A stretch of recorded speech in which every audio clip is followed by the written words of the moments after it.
December 1971, Pakistan Air Force suddenly struck at the Indian airfields in Amritsar, Pathankot, Srinagar, Avantipur, Uttarlai, Jodhpur, Ambala and Agra.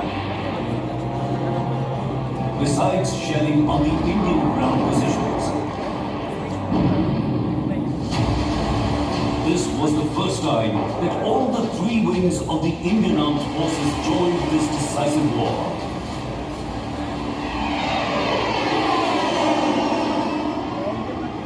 The Indian Air Force played an exemplary role during the war, both on the western and eastern fronts, besides providing air cover to the ground forces in Bangladesh. The IAF relentlessly mounted an ever-increasing number of sorties over both East and West Pakistan.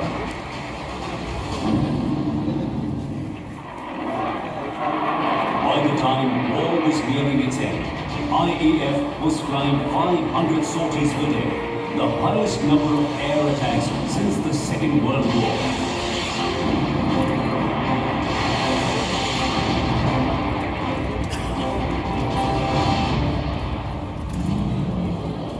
India and Pakistan were engaged in the fiercest battle in Logiwala, Chamb and Shakargarh sectors on the Western Front.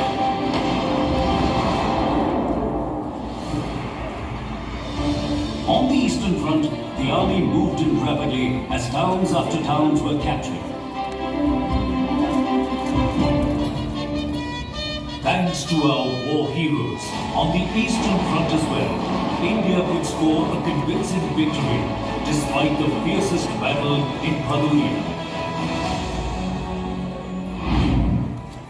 At the height of the India-Pakistan War, the Nixon administration deployed the US 7th Fleet in the Bay of Bengal in a bid to intimidate and browbeat India.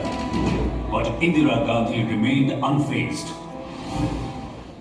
The role of the Indian Navy was exemplary.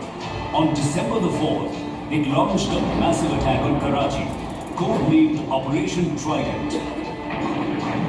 It inflicted the worst ever damage on its Pakistani counterpart.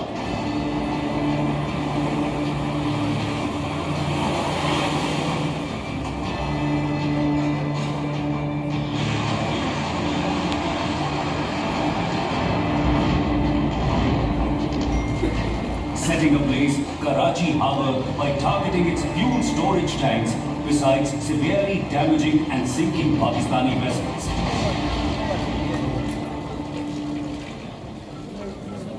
To commemorate the achievements of Operation Trident, December the 4th is celebrated annually as the Indian Navy Day.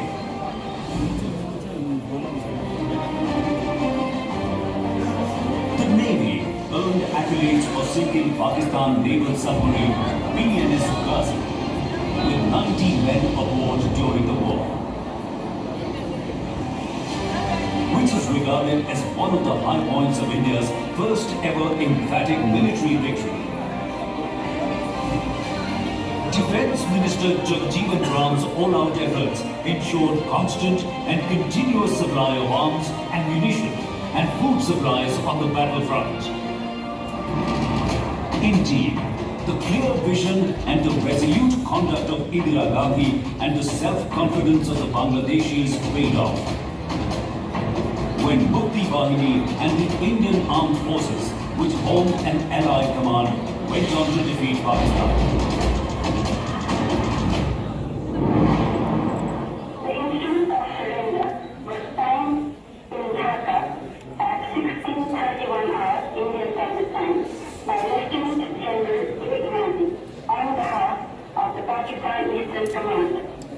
Lieutenant General Ranjit Singh Arora, GMC in command of the Indian and Bangladesh forces in Eastern Theatre, accepted the surrender.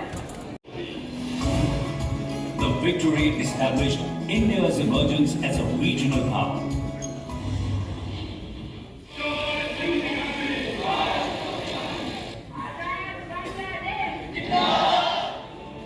It was a spectacular victory over a country which had forced its civilians to flee its own homeland following genocide and flouting the democratic mandate.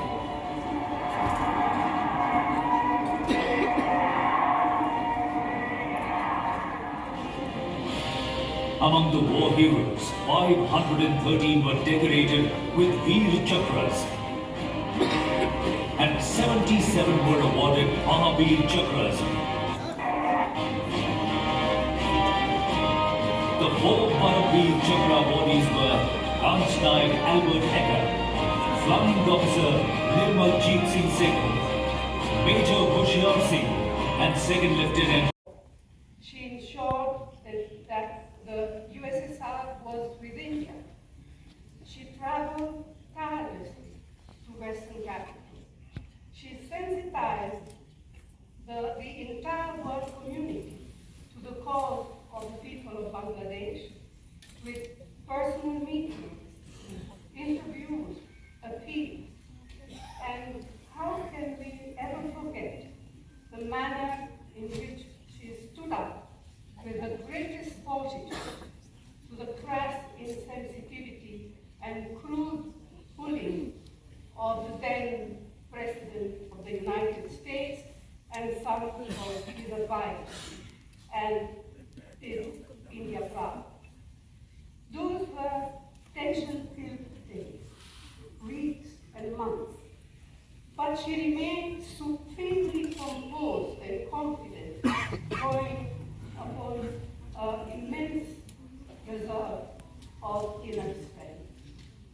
She was also, at the time, incidentally, Home Minister, right through this turbulent period.